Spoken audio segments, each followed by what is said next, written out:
getting value out of AI right now comes down to asking good questions. Like if you know the questions to ask of a chatbot, you can get a tremendous amount of value with $20 a month. Welcome to AI Answers, a special Q&A series from the Artificial Intelligence Show. I'm Paul Roetzer, founder and CEO of SmarterX and Marketing AI Institute. Every time we host our live virtual events and online classes, we get dozens of great questions from business leaders and practitioners who are navigating this fast-moving world of AI. But we never have enough time to get to all of them. So we created the AI Answers series to address more of these questions and share real-time insights into the topics and challenges professionals like you are facing. Whether you're just starting your AI journey or already putting it to work in your organization, these are the practical insights, use cases, and strategies you need to grow smarter. Let's explore AI together. Welcome to episode 171 of the Artificial Intelligence Show. I'm your host, Paul Roetzer, along with my co-host, Cathy McPhillips, Chief Marketing Officer at SmarterX. Welcome back, Cathy. Thank you. We do this a couple times a month. This is, if you're new to the show, we do these AI Answers a couple times each month. This is in addition to our weekly episodes that drop on Tuesdays. AI Answers is presented by Google Cloud. This is a series based on questions from our monthly Intro to AI and Scaling AI classes that Cathy hosts with me. So if you're not familiar with those, each month we do a free Intro to AI. We have now done 51, Cathy. Does that sound 52. right? 52. All right, I'm losing track. So we started that in fall of 2021. So a year before ChatGPT, we started teaching an Intro to AI class. We've had 45,000-ish have registered for that class through the years. And then the Scaling AI class, the 5 Essential Steps to Scaling AI, we started doing 2024, sound right, Cathy? Yes. 2024. And we just did number 11? 11. All right. See, I think it might be, I think 52 intro is our next one. Okay. All right. There we go. They all blend together after a little while. They really do. So the format for those is I present, and I kind of update it each month, but we present, roughly the same class each month. It's part of our AI literacy project, just to provide free education and training for people to get them, introduced to artificial intelligence, help scale it responsibly within organizations. And so when we do these, we usually have Intro to AI will normally get 1,200 to 1,500 registrants. Scaling AI is usually in the 600 to 800 range. And so we get great attendance on these, and we get tons of incredible questions. And there's often more questions than we can get to in the live class. So what we then do is Claire and Cathy go through and curate questions that are left over, and we turn those into this AI Answers podcast series. So as I mentioned, Google Cloud is our presenting sponsor for this. We're grateful for Google Cloud and our partnership with them. We have an amazing relationship with the marketing team over at Google Cloud, doing a ton of interesting things together. In addition to this series, they are also our presenting partner for the Intro to AI and 5 Essential Steps to Scaling AI classes. We are teaming up on a series of AI blueprints that'll start coming out this fall, and then our Marketing AI Industry Council. So you can learn more about Google Cloud at cloud.google.com. And I've mentioned this on numerous recent podcast episodes, and as well as these, the Intro to AI classes. I would check out their AI Boost Bites. So this is a new series of short training videos that they designed to help build AI skills and capabilities in 10 minutes or less. There's a few dozen, I think, that are now available. We'll put the link in the show notes so you can go check those out. But again, it's a great, quick way to learn from the Google Cloud team. They do an awesome job with those Boost Bites. And then this episode is also brought to us by MAICON 2025. This is Cathy's life right now.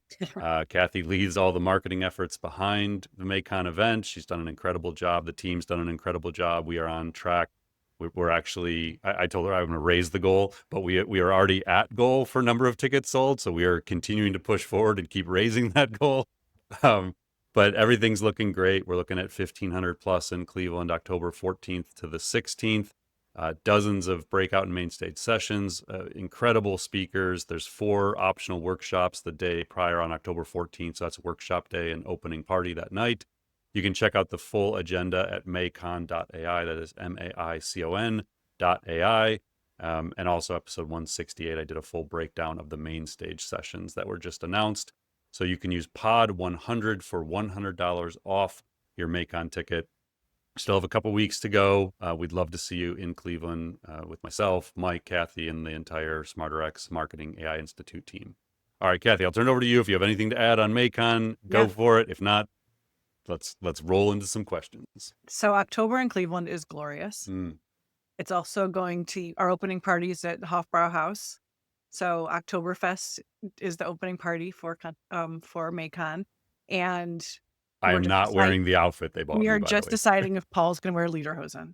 And They literally put this in their internal chat last week or beginning of this week that like the outfits have been secured, and my response was, I am not wearing that. Whatever you bought, do not think I am showing up in it.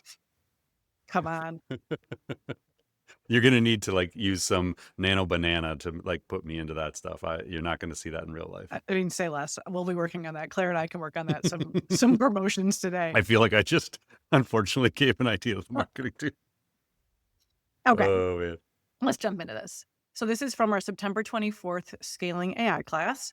And Scaling AI, the questions are just more strategic, a little deeper, a little big picture thinking. And I was going through these last night and I was like, dang, these are really good questions. Right. So if you haven't joined us for 5 essential steps to scaling AI, our next one is November 14th. We'll include a link in the show notes so you can register for that. And I encourage you, if you haven't come in a while, come back. Yeah, Because just a reminder here, like the format for these is during the lives, I don't know the questions that are coming. And so we actually follow the same format here. Like Kathy and Claire curate these. I have not looked at these in advance.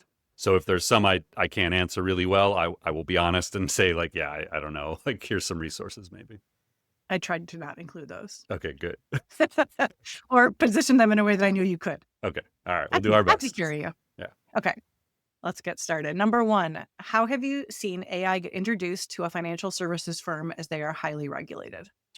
I would say, so this applies to any highly regulated industry. You have to work closely with IT and legal and procurement. Like you have to know the barriers ahead of time.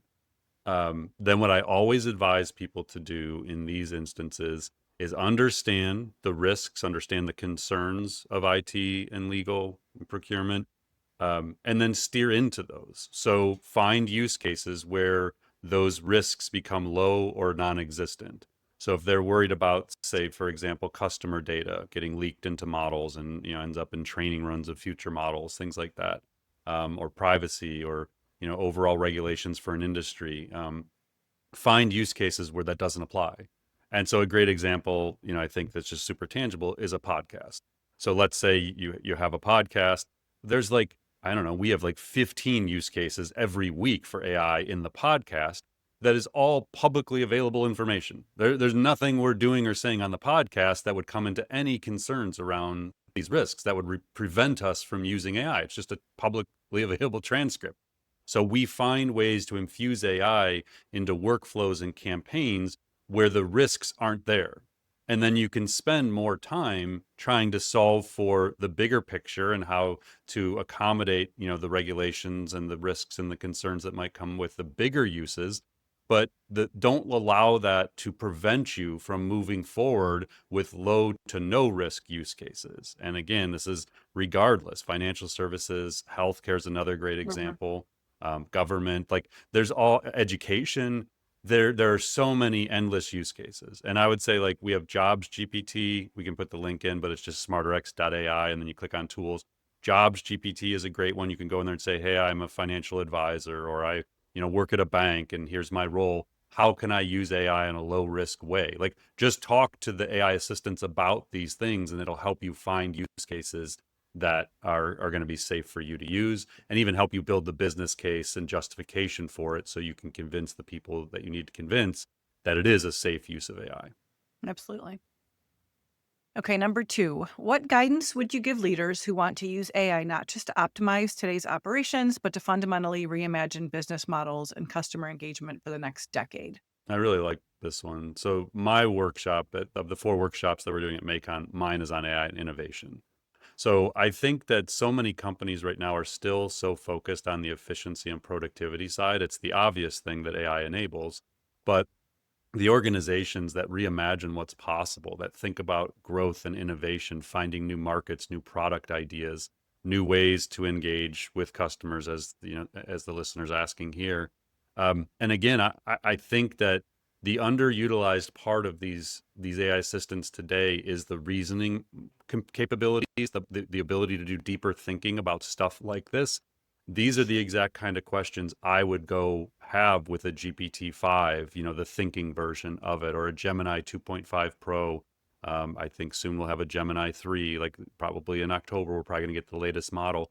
I would use those reasoning models. So again, if you're not familiar, a traditional chat model was, what we got with ChatGPT in the early days. It was a prompt in and an instant response. So it's basically like information retrieval and prediction. It would just kind of respond to you right away.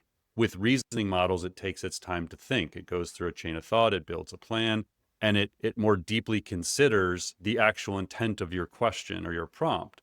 And so I would go in and say, like, hey, I have this kind of business. Here's the challenges we're facing. I want to think of innovative new ways to use AI to help us grow this business and differentiate from customers.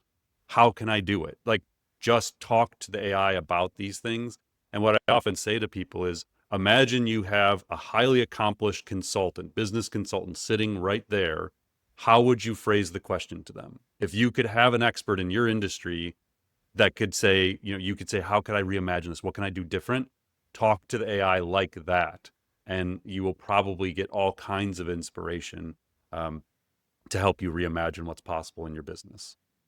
Yeah, when it comes to the customer engagement side of things, I would say, what does helping you reimagine business models and using AI in certain places allow you to do from a customer engagement standpoint? What doors does that open? What time does that give you back to be focused more on the customer engagement side of things? And I'm excited to see where AI can help us more with customer engagement in the future. Because right now, the way that we're using it is, some ways on our website and through our chat and things like that.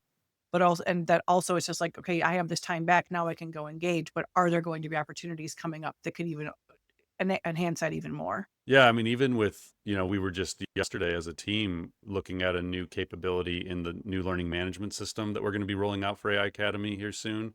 And it has a more intelligent chatbot built into it that's like trained on the courses and the content. And so if you think about previously, you would have had to have reached out to customer support and said, hey, I need some help building a learning journey. I'm not sure what to take next. And now it looks like we're going to be able to have that kind of capability right in the system. And to Cathy's point, like the way we always think about strategy in business is what's more intelligent, what's more human. So that was a tagline I created for our conference back in 2019, but more intelligent, more human. And we think about everything through that lens. So if the chatbot within the learning management system becomes more intelligent and actually enables real-time interaction 24/7, where, our learners can interact at any moment, then it frees up the humans to do more personalized outreach, to connect with our learners, to spend more time in person with them, things like that. And so we're always trying to find that balance. And I think that's the kind of stuff that enables. And if you think about the future of your business and the strategy and the reimagining what's possible, think about the more intelligent, more human lens. And every time you do something that's more intelligent, it's going to free you up to do the more human stuff. And that's like Cathy does a really good job of this with our marketing and on the customer success side. She spends a lot of time with one-to-one human connection. And that's made possible because we automate a lot of the low impact stuff.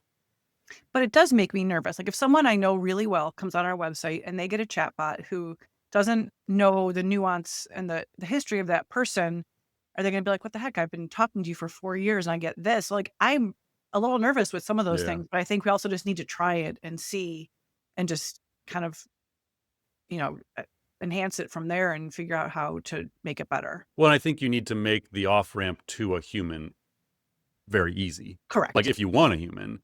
But I do think that there's, HubSpot's had a lot of data recently on this because they're doing a great job of reimagining customer success and customer service. And it's like, I don't know, something like 80 to 90% of inquiries or requests are easily resolved through a chatbot. Yes. And then there's going to be those instances where someone still wants to talk to a human. I have that. You probably have that too, Cathy. Like a lot of times, like, I don't know, a thing recently about like AT&T in my personal life. Their chatbot's gotten pretty good. Like I remember back when I started my first business in 2005, I was like, if I never have to talk to AT&T again, like my life will be complete. Like it was just a horrific experience as a business owner to have to deal with AT&T in 2005. And now, honestly, like it's pretty smooth. Like I can just go in, I can talk to the chatbot, I get most of what I need. And then if I need a human, you just click a button, you bounce over. Tesla, I've had a very similar experience. Like incredible customer service through Tesla's app. Like, so I think it can be done really well where it's low friction. I think at the end of the day, that's what we're trying to solve for, is like, what is the low friction way for people to get what they need? And then how do they get the more human side when they want it? Correct.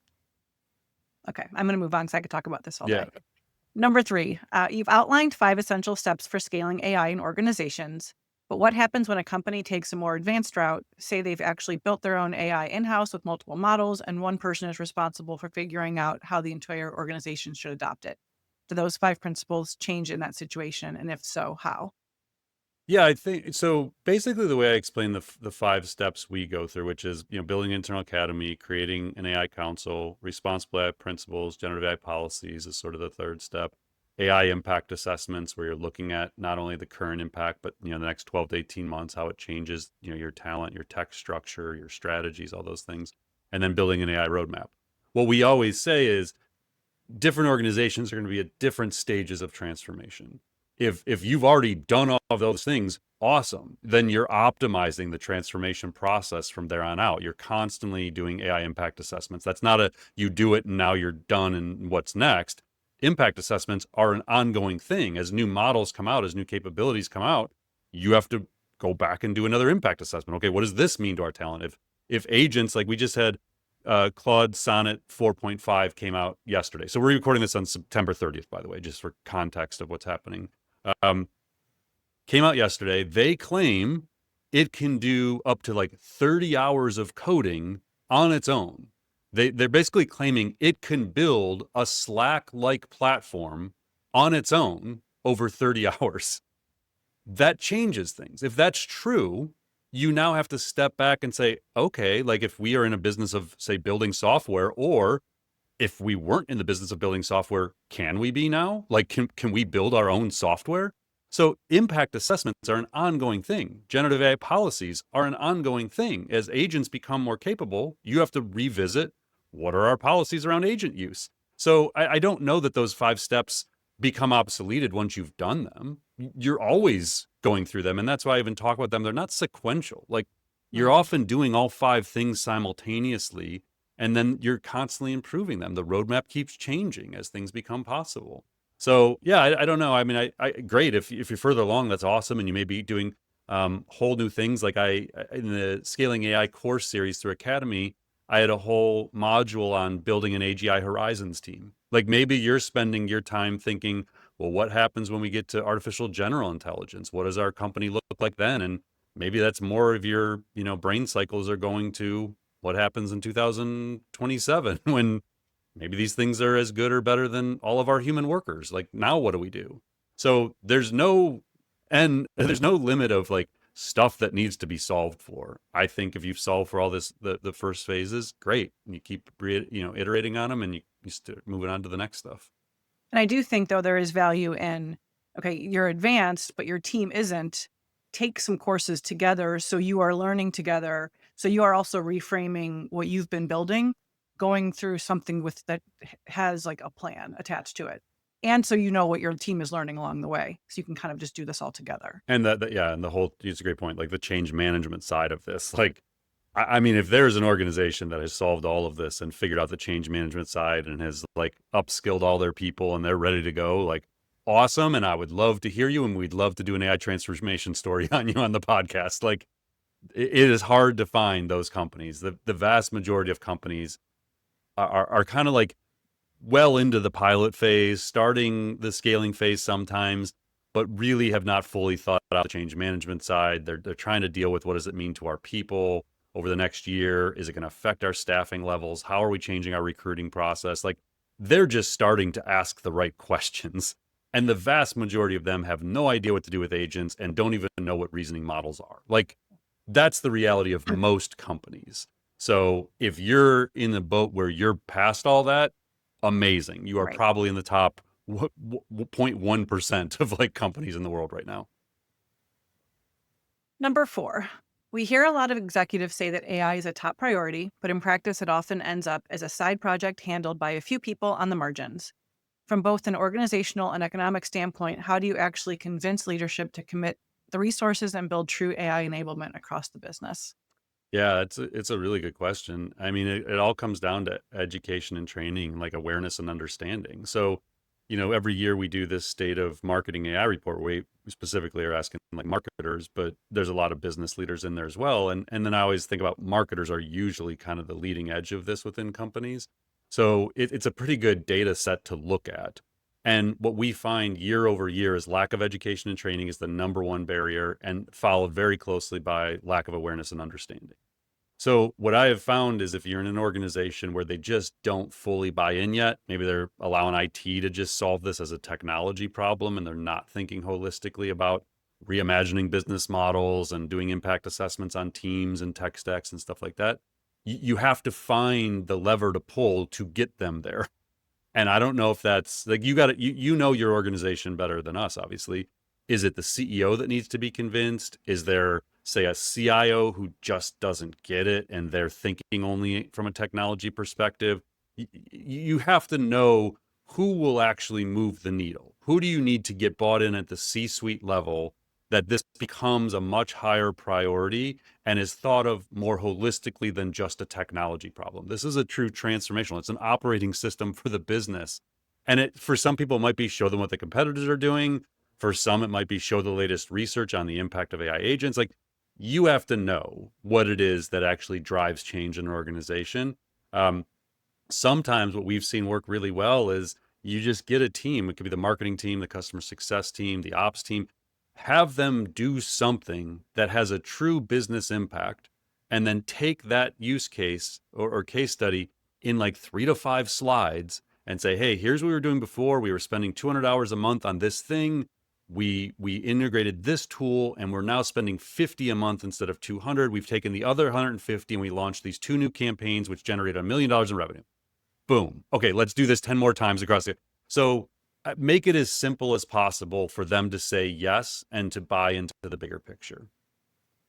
One example is yesterday, we were looking at what Noah's been doing with customer success and bringing things in through HubSpot versus emails. And that quick little change, like if you didn't know that was going on, you would have been like, oh my gosh, why haven't we been doing this forever? And now what else can we be doing with this? Yep. It's Yeah. huge.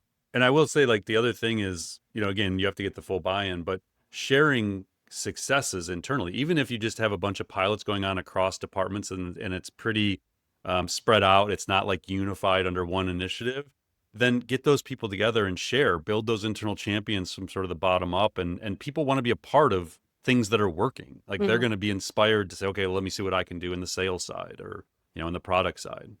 Well, that was the response. Tracy was like, okay, now do this. Yeah. Yeah. Yeah, for sure. Okay. Number 5. There's a lot of talk right now about generative AI and AI agents. Are these really two different things? And if a company isn't actively using AI agents yet, do they still need to consider policies and guardrails around them? Yeah, so I mean, generative AI is the ability for AI to create things. So text, images, video, code.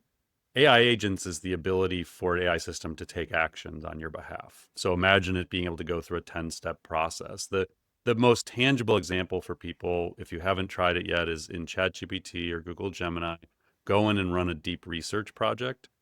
Deep research, what it's powered by AI agents, basically. It'll go and build a plan. So you say, I want to research, my 10 competitors. Here's a list of the competitors. Go out and look at their pricing models, product updates, any current marketing messaging. Like, just give it a project like that. If you don't know what to do, go into ChatGPT and say, I want to test deep research. Here's what my company does. Here's what I do. Like, write me a prompt so I can test the capabilities of deep research. But when you do it, what happens is it then builds a plan and then it takes that plan and execute it. So it goes out to websites, it reads them, it processes it, it synthesizes the information, it goes through a chain of thought and then it creates a research report for you. So that's an AI agent that is doing something. It's taking actions, it's building a plan. So that's the main difference. Now the agents have varying degrees of autonomy. What I mean by that is sometimes you have to say, hey, here's the 10 steps, just execute these 10 steps. That's you in a deterministic way saying, like, okay, this is what I want you to do. Now you're going to go do it. That's very little autonomy in that case.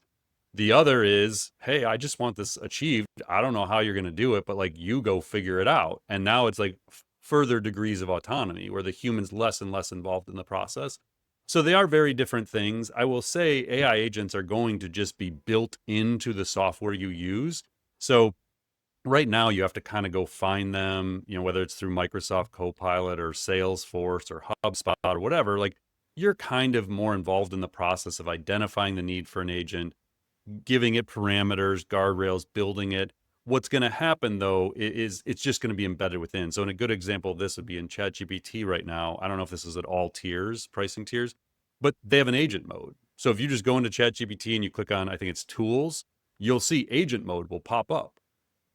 That's building an agent right into your experience. I think I gave the example on the podcast about this. Like, I used agent mode to look for a new front door for my house. I just took a picture of the door and I was like, can you go find doors like this? I need a new door. I don't know how to explain what the style is. And it figured out what the style was, and it went and like looked around, and then it brought it back to me. And it's like, okay, here you go. Here's some place. So yeah, that's kind of the distinction. I do think it's important to start building in into the generative AI policies, though, because people are going to have access to these things, whether you go seek them out or they just are embedded into the tools you're using. I just did that with, we had to take a tree down. Mm-hmm. So my husband and I were like looking like, what could we do back here? And I took a picture and I was like, what could we do back here? It was pretty cool. It is awesome. And then I said, it said pickleball court. He's like, no, it didn't. That's getting personalized to you now. Now it Yes. knows your interests. He did not. And like, it didn't say that. Okay. Number 6, for independents or loosely connected teams, is it even possible or advisable to share a single enterprise AI account? What should we know before going that route? Independents or loosely connected teams. So I think like like for $20 a month, everybody just shares the same account, or just like a team of like like agency owners that are within the same, cohort or something. Could they jump in and share an account, or is it by email address? Yeah, I mean, it's generally, I've heard of this at a college level of like students sharing a single account because they don't, they're college kids. $20 a month is hard to do it on their own. So I've heard of those instances. I don't know. I mean, I would just make the business case to everybody to have their own license and to set it up under a team or enterprise account. They're making it easier to collaborate. Like ChatGPT in particular, they just announced that you can now share projects. So you used to be able to share GPTs, like you could build custom GPTs and share them with people on your team. They now let you share entire project folders. That's new as of like 3 days ago, I think. So they're making it easier to collaborate. Google still has some ways to go on making Gemini more functional like this. As of right now, you still can't share gems when you build them, which is absurd, but you can't. So hopefully Google fixes that this fall. But I don't. I mean, I would definitely encourage people to get individual licenses. You definitely can have like to share a team account in. I'm trying to think in ChatGPT, you don't need the same domain, like Okay, email that's what I was domain. gonna ask. Yeah. So like if you had a group of people that were working together, like say, 5 independent contractors and you guys collaborate on stuff, you could in theory create a single account that you're paying $20 per user per month for, and then have a joint access to that with different email addresses. So that's how it historically worked. I don't know that they've made any changes to that where you have to verify your email address. Like Asana, for example, we use Asana, and that one, like, you have to have the same email address to be part of the enterprise, and then you can invite outside guests. That's not how ChatGPT historically has worked. So are there any things, let's say it's 5 independent contractors. Is there anything that they should think about if they were going to go and do a team one together as far as privacy for each other? Well, I think you'd have to just be familiar with how it works and how the privacy, stuff is set up and how the terms are set up. The one thing I would consider there is right now, the memory of these things and the personalization happens at an individual level. So let's say we have 15 people on a team license for ChatGPT. Currently, to my knowledge, it doesn't learn across the system and then carry that into one unified, I'm going to like humanize this, one brain where like everything that me, Kathy, Mike, Tracy have done is remembered at a centralized hub. It's personalized to each individual user within that team license. So it starts to learn me, but whatever it learns about me and the company doesn't transfer to Kathy's experience in ChatGPT.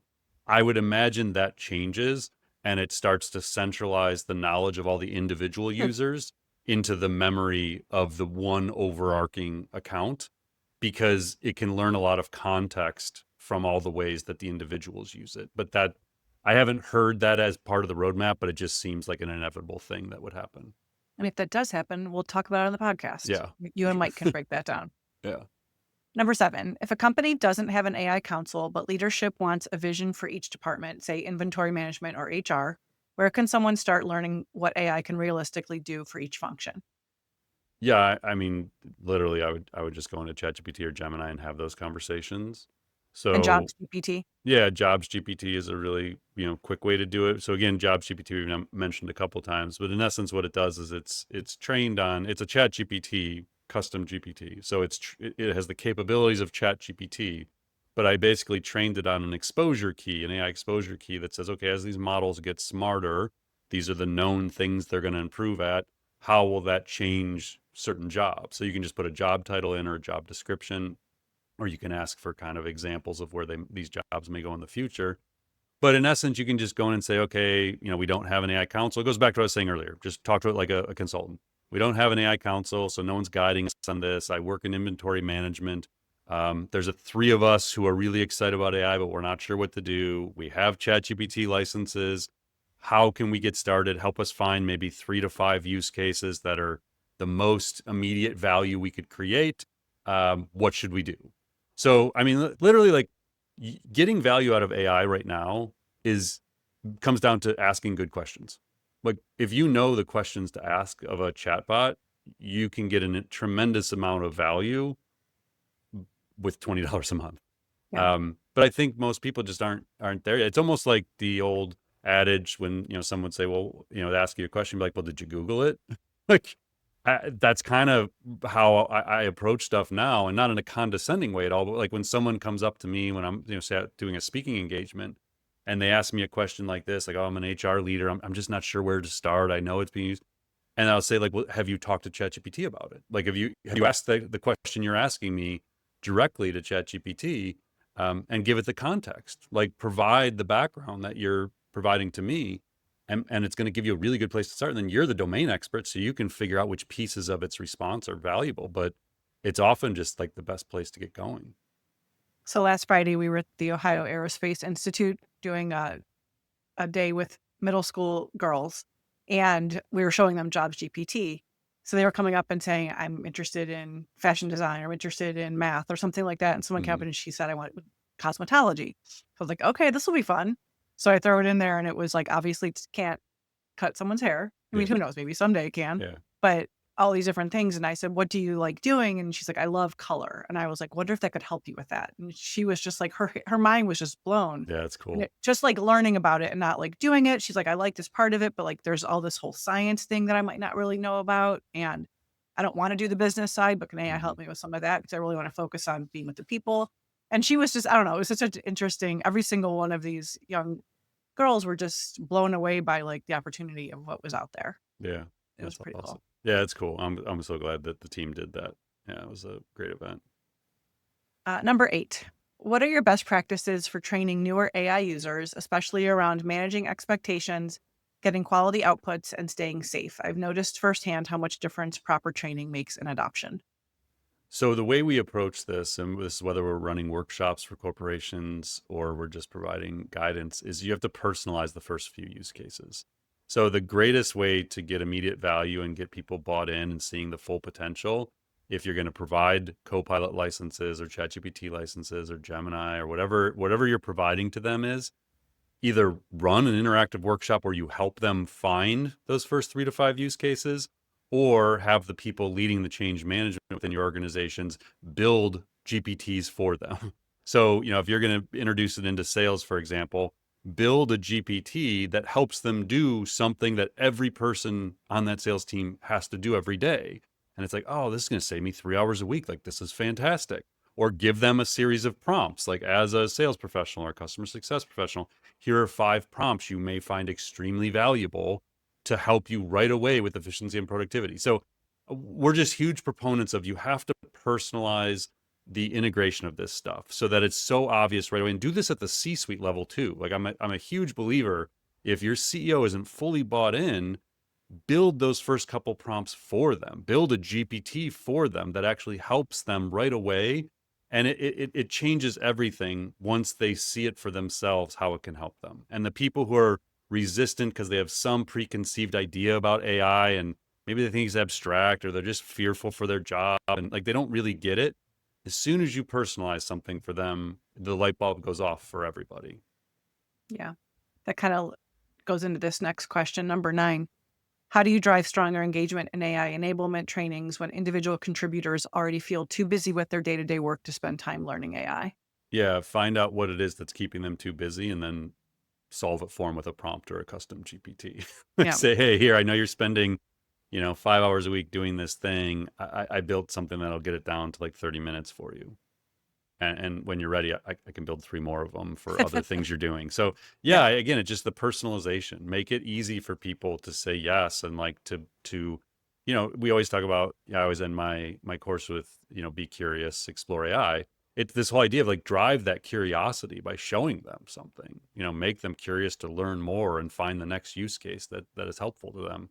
And Mhm. sometimes it can be like in their personal life, show them how to use it to help their kids with homework, stuff like that, like study mode, like guided learning. I've been talking a lot about that on the podcast, a couple, for ChatGPT and Google Gemini. It's fantastic for helping students.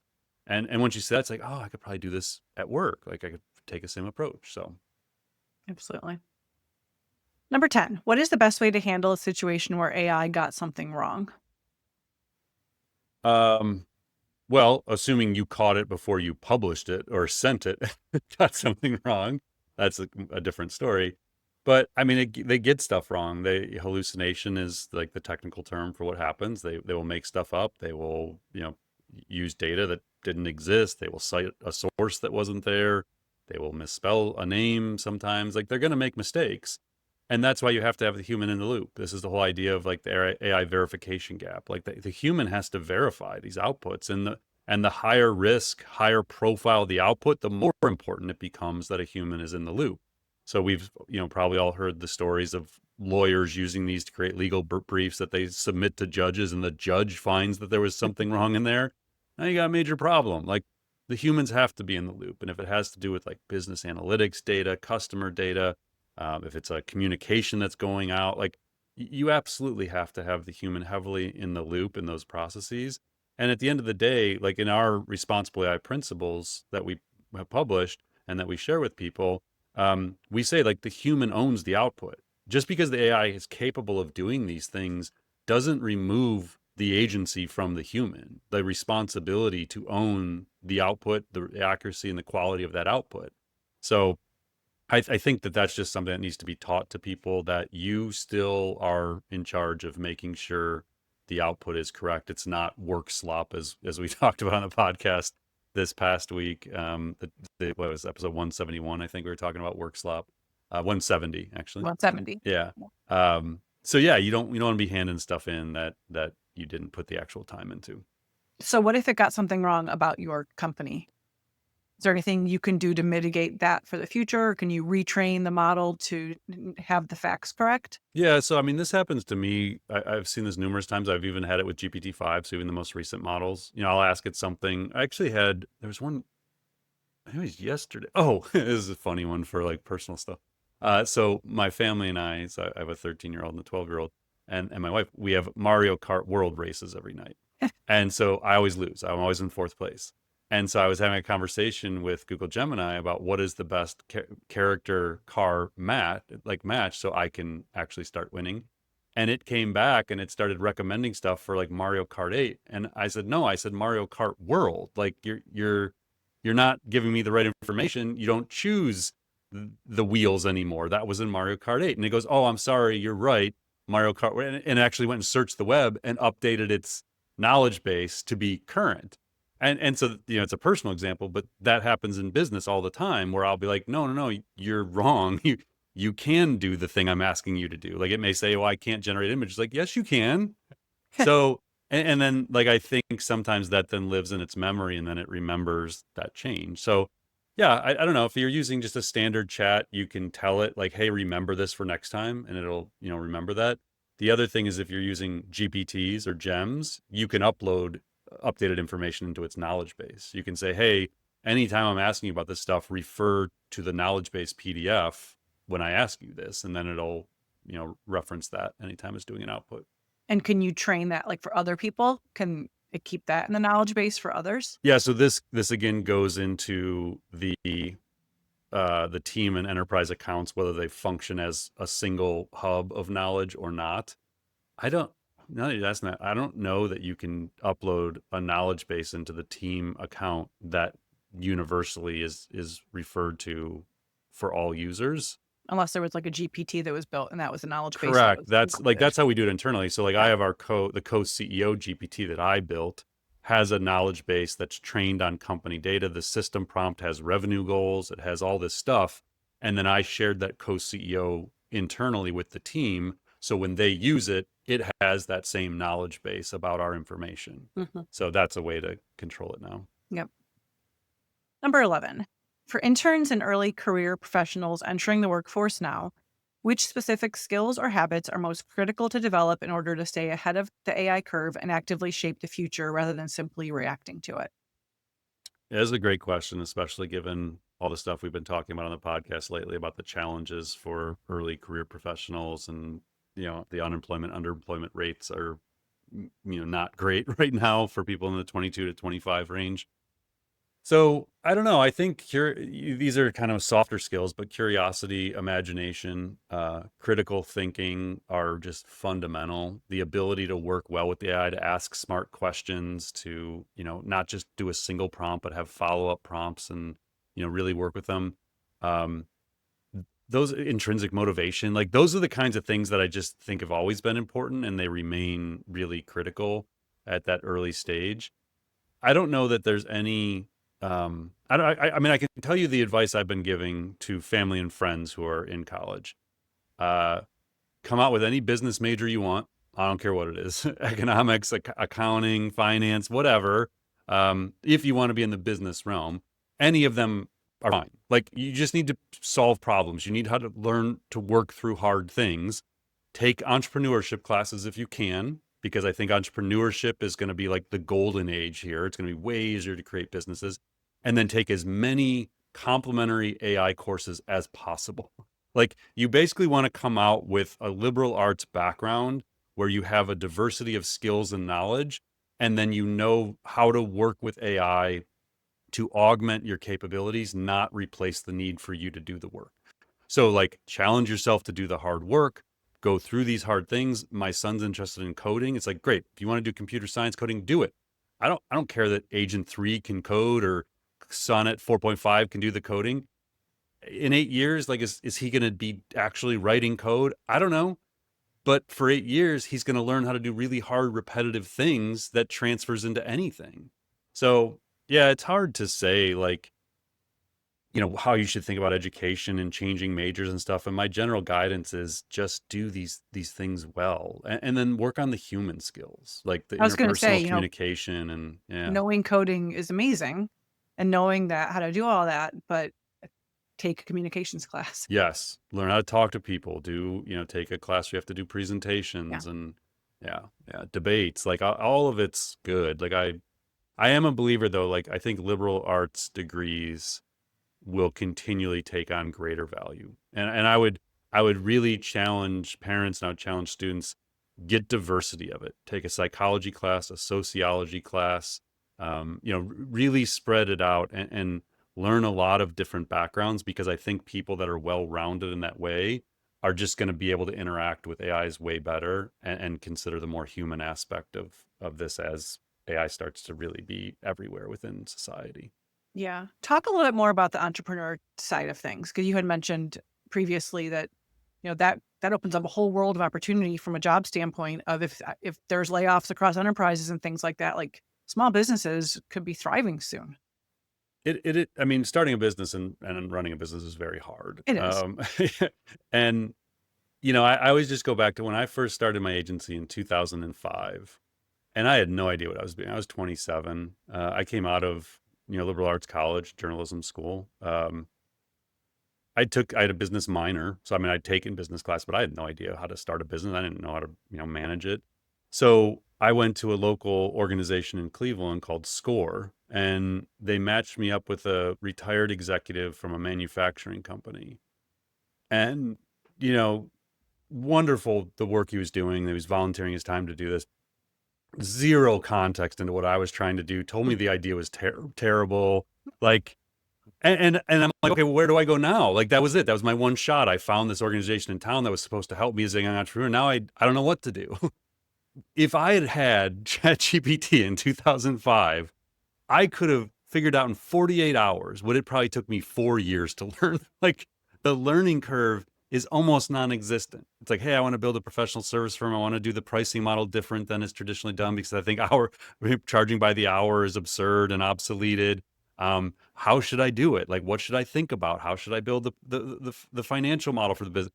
I would have just spent 48 hours asking all the questions that I had back in 2005 when I had no one to ask those questions to.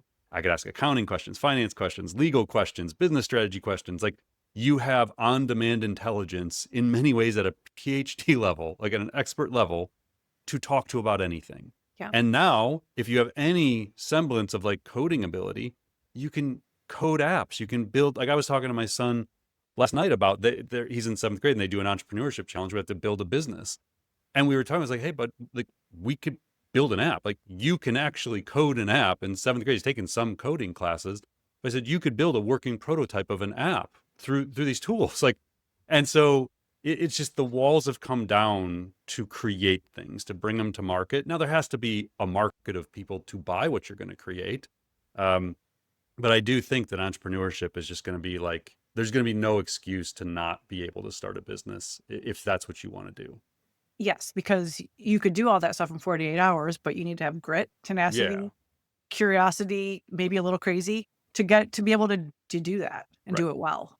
Yeah. And yeah, and it takes a while to make money as an entrepreneur. So like, I mean, I was paying myself the same thing for like the first 8 years of my agency. Like, so yeah, it doesn't solve the fact that you still have to figure out how to make the money, but the actual building of the business and moving through that learning curve is so dramatically accelerated from when I started my first business back in the day. Okay. Number 12. If companies can't always claim ownership of AI-generated video or images, how should marketers think about the risks, not just legally, but in terms of brand trust and reputation? So the copyright stuff is just going to get so fascinating. We'll talk about it on the podcast next week, but it appears Sora 2, which is the forthcoming video model, which honestly may come out by the time you hear this podcast.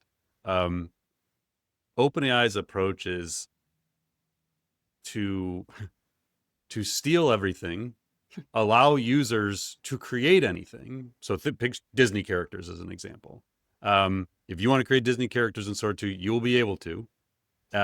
They're going to basically say, if you want to stop it from happening, Disney, give us a call.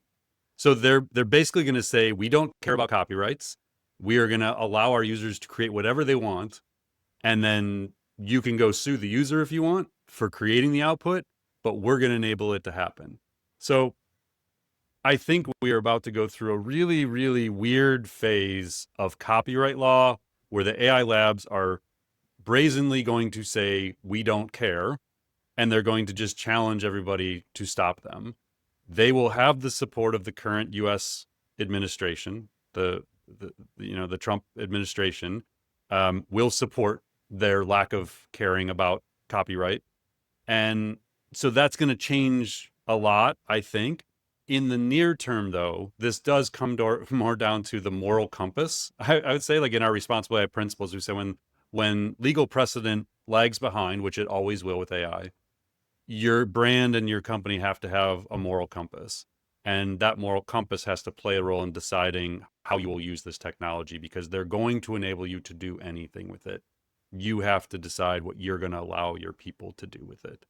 And then from a copyright perspective, if you want to own the copyright currently under US law, AI can't create it. So like if your logo is 100% AI generated, you have zero protection against it. So if you create a logo and people know it was AI generated, they can take it and put it on a hat and start selling it online, and you can't do anything about it. And they're going to force you to prove it wasn't AI generated, basically. So I don't know. I mean, again, I think this is a really important discussion and a conversation you need to be having internally with legal. It needs to be built into your generative AI policies. It has to be factored into your responsible AI principles because there's not going to be really clear answers to this one for a while. Yeah. Number 13, relative to all of the expectations around AI, where have you seen it fall the shortest in practice? Are there particular tasks or use cases that consistently expose its limitations? Honestly, I see people's understanding of AI and the change management commitment being far bigger of an issue than the limitations of the AI itself. And the reason I say that is, again, if I go back to the reasoning models and deep research as a very tangible example of this within ChatGPT and Gemini, I constantly poll anytime I do public speaking. And I've done this in rooms with 1,000+ people. I've done it in rooms with 300 executives from individual brands. Um, and I say, who has done a deep research project in ChatGPT or Gemini? It is consistently less than 5% of the room. And this is as of, 30 days ago, I did this again. If you haven't done that, you have no idea the capabilities of AI today. It is so far beyond just standard chats and give a prompt and get an output. And yet we've had reasoning models for 12 months now. They came out September of last year, was the first O1 reasoning model from OpenAI. And yet most organizations, the vast majority of organizations, have no idea the capability even exists. And so it is not the limitations of AI that is the problem. It is the limitations of our understanding of what it's capable of doing that is often the problem. Yep. And then the operationalization of that understanding. So once you know what deep research can do, how do you actually operationalize that into your organization? That by far is the bigger issue than the AI itself hallucinating sometimes and things like that. So if you're coming to Macon, meet Katie Robert from Trust Insights. This is one of her passion projects and what she loves talking about this. And go up to her, ask her if you can see a picture of her dogs, and you will grab her attention. You can ask her all your questions about change management. She's so good at it. Yeah, and it is like it's a cheat code right now for competitive advantage. The companies that actually take a change management approach to this and just benefit from the tech that's sitting there to be used for $20 a month per user, like Yep. it's crazy the opportunity that's still in front of us. Number 14, a lot of people are learning how to prompt AI more effectively, but how do you also train and guide it to be used ethically in the workplace? What practices or guardrails should organizations put in place so that prompting aligns with their values and policies? This definitely goes back to the couple questions ago about the moral compass. I do think the responsible AI principles are essential, and not just documenting them, but actually teaching them and ensuring that people follow them from day one, that it is part of the onboarding process, that they're taught these things. Um, because then when people run into these gray areas of, oh, I can now generate any copyright trademark thing I want to do with these tools. Awesome. I'm going to start using them for social, and I'm going to start putting, GIFs into my emails that are using these like well-known characters.